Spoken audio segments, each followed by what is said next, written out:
betting brand for sports fans. That's better. Gamble responsibly.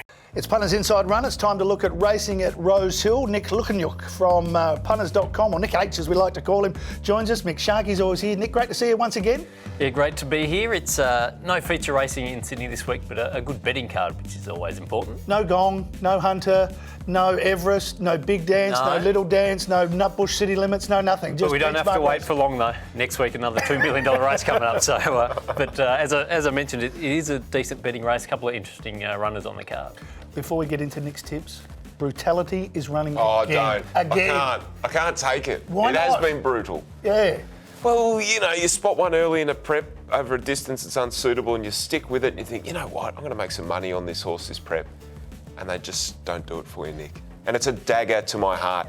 I'm a nice guy. Why do I deserve this sort of punishment for brutality? We go again.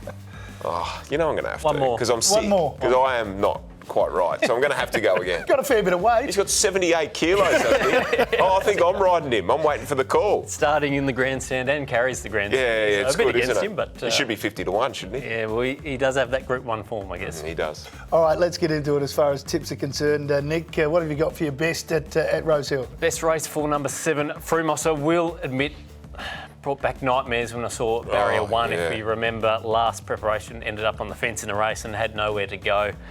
One of just 2 of her defeats. Her other one was behind a good horse in Hope in Your Heart. So look, she's the best horse. And I think we're getting a price here that I can take the risk on Barrier 1. I guess if she just flops out, it wouldn't be the worst thing. Just ride her like the best. As long as Rosehill we can make ground on Saturday, just go back to last and circle them. Did jump out okay, showed some decent speed in its most recent trial. So if that is the case, perhaps you can push up a bit further. But look, she's the quality. I think she can win. All right, what's your best at Rosehill? But my best is Garza Blanca. I think off that. Early money says you're right. Oh yeah, well, wasn't it some sort of win as well last start? And obviously in Melbourne, it's got to go the Sydney way now. But he looks like a horse that the penny is just starting to drop with. He goes up to Sydney, I think, in a pretty decent sort of race, Nick. There's a few horses in this field that have got better than average ability, I'd have thought. Yeah, I thought there was probably 4 or 5 leading chances, but that last win there in Victoria just put them away really quickly. Yeah. I think it is the one to beat. Yeah, and obviously the runner-up in that race, Greece, is really highly thought of. So I think it beat a good one. Yep.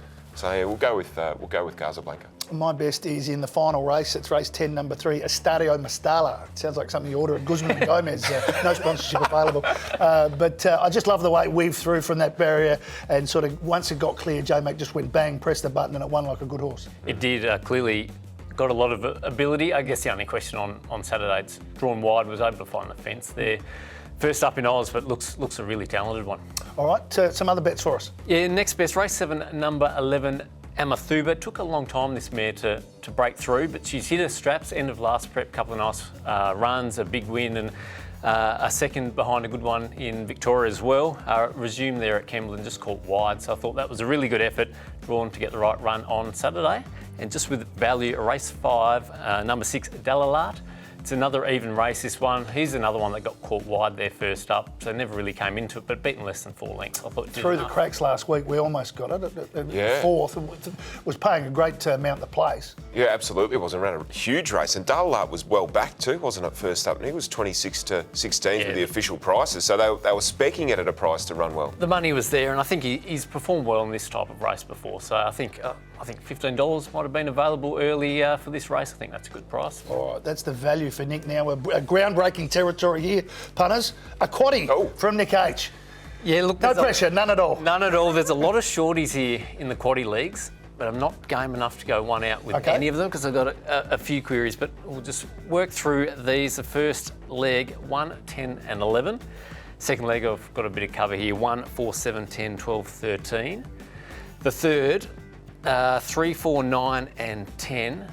And the final one, 1, 3 and 11. $100 will give you 46.3%. 46.3 cents. You know what? Q. I reckon you'll get that. I really hope so. I think you will. I need it. Left hand and right hand now. You're going to save your finger. noticed, Yeah, I noticed that. Yeah. Mate, great as always. Thank you. All right, Nick H joining us from Punters.com. And got the quaddie numbers, but don't worry about that if you missed out, because next up we're going to recall all of his tips and all the best ones flying around. The betting brand for sports fans. That's better. Gamble responsibly.